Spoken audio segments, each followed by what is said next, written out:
इस तरह की तस्वीरें आई भाजपा के बिहार बंद में, चाहे टीचरों को रोकना हो, मरीजों को रोक देना हो, जिस तरह की गुंडागर्दी की गई सड़क पर, उसको लेकर क्या कहेंगे? भारतीय जनता पार्टी को इस समय मैं उसका सदस्य था। बहुत अच्छे दिन याद आते हैं उसमें, जब वाजपेयी जी अडवाणी जी की पैदाइश जो था वहां, उसको पार्टी विद डिफरेंस कहा जाता था। आज हो गई है वो पार्टी विद इंडिफरेंस।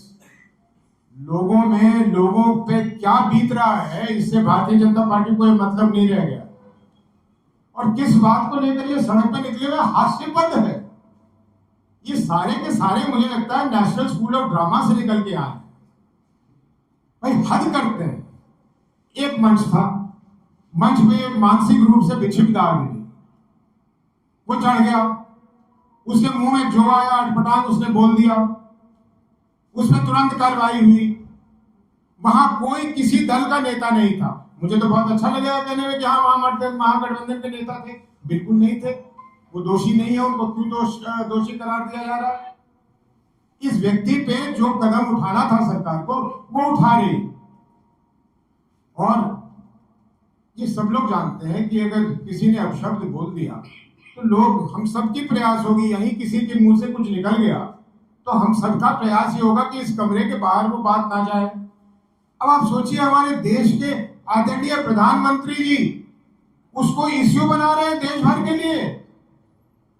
अपनी ही बातें याद कर ले, अपने घरेवाल में देख ले कि जर्सी गाय किसको कह रहे थे, कांग्रेस की विधवा किसको कह रहे थे।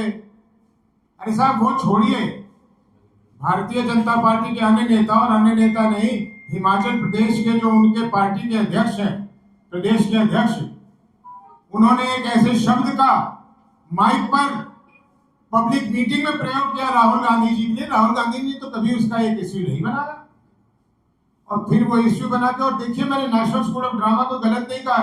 यहां देखा मैंने वो दिलीप जायसवाल को, वो आदमी आंसुओं से रो रहा है। शायद उसके घर में किसी उसके रिश्तेदार की के साथ कोई घटना हो जाए तो उसकी आंख से आंसू ना आए, वो ऐसा आदमी है। और वो रो रहा है क्यों? तो प्रधानमंत्री जी ने कह दिया कि उनको अपशब्द कहा गया था। ये नाटक करते हैं। आज एक महिला, गर्भवती महिला जिसका डिलीवरी होना था, उसका इन्होंने एम्बुलेंस रोक दिया। मालूम है क्या कहते? कि ये ड्राइवर एक अमुक जाति का है और हिंदू था। ये साफ कर दो, मुसलमान नहीं, हिंदू जाति का एक ड्राइवर था। इसलिए भारतीय जनता पार्टी के कार्यकर्ताओं ने कहा कि ये उस अमुक जाति का ड्राइवर है, हम नहीं जाने देंगे। ये बिहार चलाते हैं, मजाक करते हैं। तो खैर कोई बात नहीं है। मुझे कहने में कोई गुरेज नहीं है कि 2 महीने बाद बिहार की जनता ने जो तय किया है वो पूर्ण होगा। बिहार में एक संपूर्ण क्रांति, जो कभी जयप्रकाश जी कहते थे, आदरणीय जयप्रकाश जी, वो संपूर्ण क्रांति होगी, एक बदलाव होगा। और आप लोगों को विश्वास दिलाते हैं कि जिस दिन जनता ने अपना यहाँ व्यवस्था बनाया, जिस दिन जन स्वराज की व्यवस्था बनी, उस दिन से आप एक नए बिहार को देख रहे होंगे।